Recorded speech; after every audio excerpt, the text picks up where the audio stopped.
अभी हम टॉपिक देख रहे हैं exceptions of the law of demand, यानी लॉ ऑफ डिमांड के अपवाद क्या है। तो सबसे पहले देखते हैं लॉ ऑफ डिमांड क्या होता है। जब भी किसी चीज़ की प्राइस कम होती है हम ज़्यादा खरीदते हैं, प्राइस ज़्यादा होती है हम कम खरीदते हैं, यानी कि चीज़ें महंगी हो जाती है हम कम खरीदते हैं, चीज़ें सस्ती हो जाती है हम ज़्यादा खरीदते हैं। तो एक्सेप्शन में क्या होगा, अपवाद में क्या होगा कि कमोडिटी अगर महंगी भी हो गई तो भी हम कम नहीं खरीद रहे और सस्ती भी हो गई तो भी हम ज़्यादा नहीं खरीद रहे। ऐसा कौन सी सिचुएशन में हो सकता है। तो पहला पॉइंट क्या है, आर्टिकल्स ऑफ डिस्टिंक्शन, यानी कोई भी चीज़ जो दिखावे की होती है वो खरीदी इसलिए जाती है क्योंकि वो महंगी है। गोल्ड आइटम हुए, मर्सिडीज हुई, जैगवार हुई, BMW हुई, लोग लाते ही इनको इसीलिए हैं ताकि हम दिखावा कर सकें।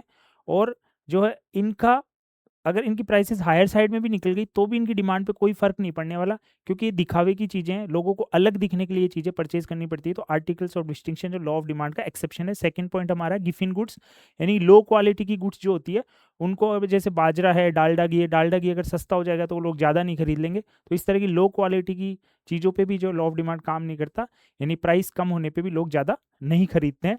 इरेशनल जजमेंट, यानी कुछ लोगों का ये मानना रहता है कि अगर किसी प्रोडक्ट की प्राइस ज़्यादा है तो उसकी क्वालिटी हायर साइड में है, और अगर किसी प्रोडक्ट की प्राइस जो है कम है तो वो सोचते हैं ये लो क्वालिटी है। तो कई बार जजमेंट फेल हो जाता है, हम जो धोखा खा जाते हैं। हमें जो दुकानदार किसी भी चीज़ की ज़्यादा प्राइस बता के हमको ये एहसास दिलाता है कि ये जो है कमोडिटी इसकी क्वालिटी अच्छी है, तो उस केस में भी लॉ ऑफ डिमांड फेल होता है, क्योंकि हम सोचते हैं कि प्राइस ज़्यादा होने से इसकी क्वालिटी इंक्रीज हो गई, जबकि ऐसा नहीं है। तो यहाँ पे भी लॉ ऑफ डिमांड काम नहीं करता। लास्ट पॉइंट नेसेसरी आइटम है। नेसेसरी आइटम जैसे मेडिसिन और सॉल्ट का हमने एग्जाम्पल लिया है यहाँ पे। तो अगर मेडिसिन कितनी भी महंगी हो जाए, अगर हमें जिंदा रहना है तो हमें मेडिसिन खरीदनी ही पड़ेगी।